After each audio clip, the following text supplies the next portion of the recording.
Having trouble with the add skips preference on Wattpad?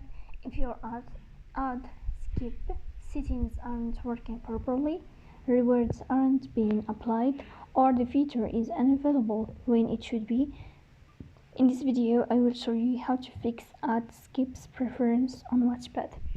In easy way, the first thing you have to do is to go to Wattpad app. Then here in this page you will go to this sign of your profile. You will tap on your profile here on above. Then in this list here you will find settings. You will tap on settings. After that, here you will find reading preferences, so you will tap on reading preferences and you will enter here. Then you will find add skips preference. You will click to enable this feature and to fix this problem. So this is how it works. If you enjoy watching this video and if this video is helpful for you, don't forget to press the bell icon.